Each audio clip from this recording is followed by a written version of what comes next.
One thing I'd like to add, I'll send this over after this. Maybe we could get it on the screen for a reel. Already dabbled and just one future since I know that Tyler Glasnow prop is probably done for through injury on this parlay, and I covered them briefly earlier. But the Guardians, I believe and feel, may be that team that just quietly all year dominated, held their division, and make quite a run through the playoffs. And I have them at least get into the World Series. I do think, again, the Dodgers this year, the pitching just isn't right. Shohei's not even in the mix. Another year for the Dodgers, I would argue that could be the Dodgers' year. I don't believe that this is a must-win year for them.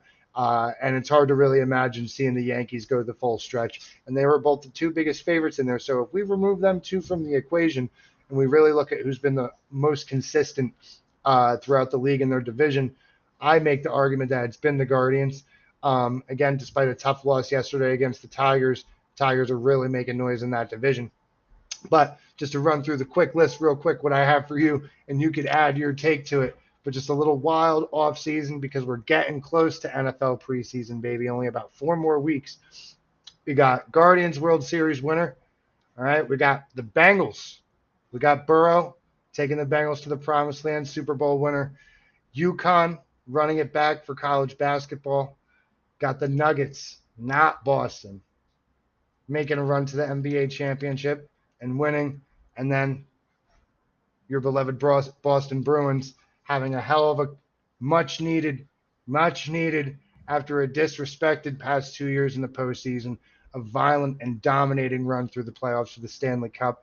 That nets us, I think it's somewhere around 6 million odds. $1 on this parlay. You could still get this in $1 over $600,000.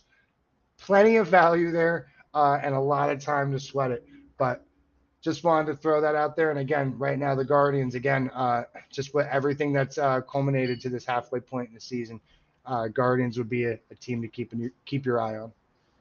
For those future picks, I like them a lot. I like the fact that you recognize the value on the Bruins. As soon as they sign Swayman, they're going to have that roster complete. And I really do think they're being overlooked here. And it's an interesting point because you'll probably look behind me, see all the Bruins shit, and be like, yeah, okay, buddy. Sure, you think the Bruins are going to win the cup. I bet you said that every year since you were 9. And you know what? I have.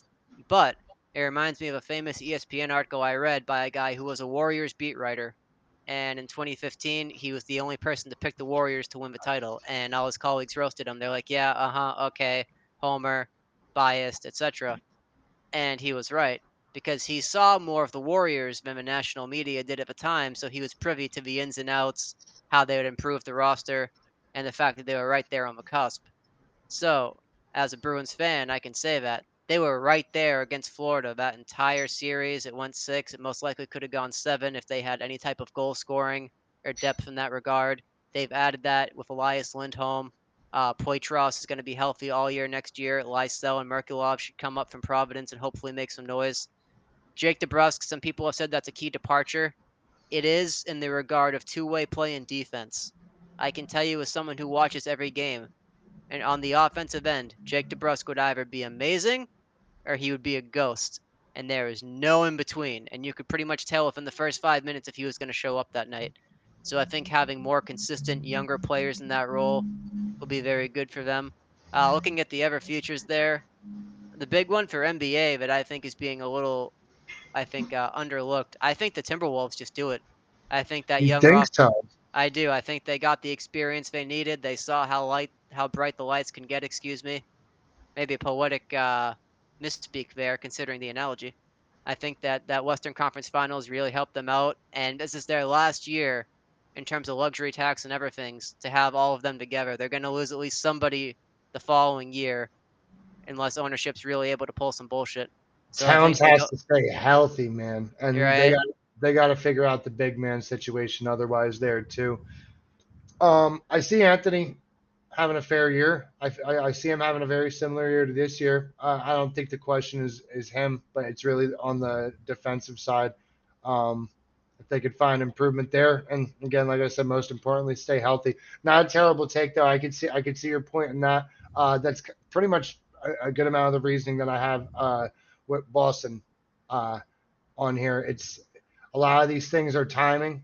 It always seems like when now for a lot of these teams when they're built for it, but again, the timing and how the rest of the landscape of the league is playing out too. I mean, again, very exciting news with the Knicks picking up Bridges. We lose Hartenstein, but we retain OG Anunoby. So again, the Eastern Conference right now, and even just again the classic New York-Boston rivalry looks like it's about to be better than it ever was.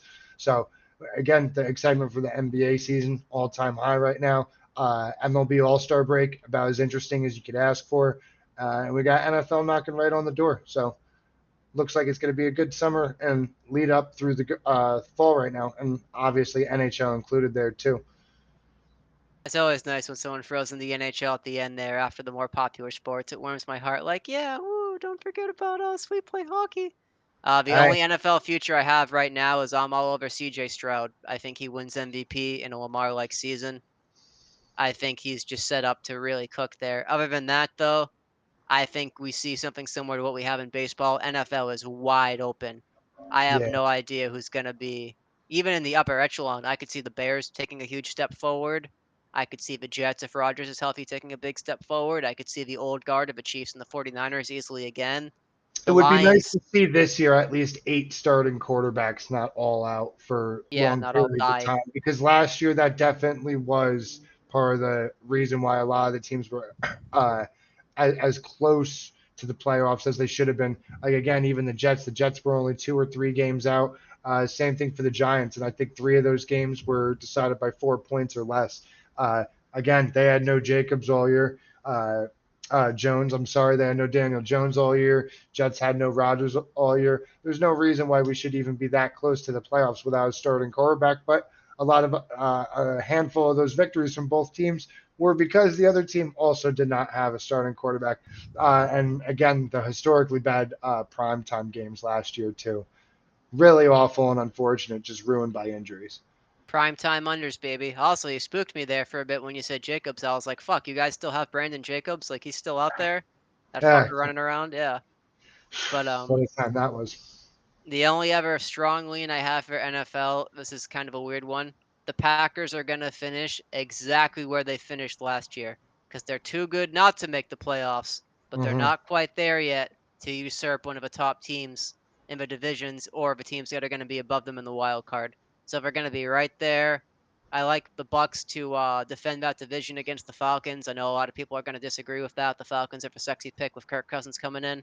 And yeah, so much NFL to talk about in the coming months. But the only other item I have for this show, and you can add this to your YOLO wall bang 360 no scope futures parlay, Spain to lift the trophy in the Euro against England. I like Spain a lot here. Even though I rode England today, I think Southgate, he's not like the evil, awful manager people are saying he is. I think he's connected with the team. He makes the subs at the right time. However, I don't think he's going to have the tactics to contain those young, speedy strikers. Nico Williams, Yamal, like all of these guys are just so fucking fast. Spain plays a very aggressive style.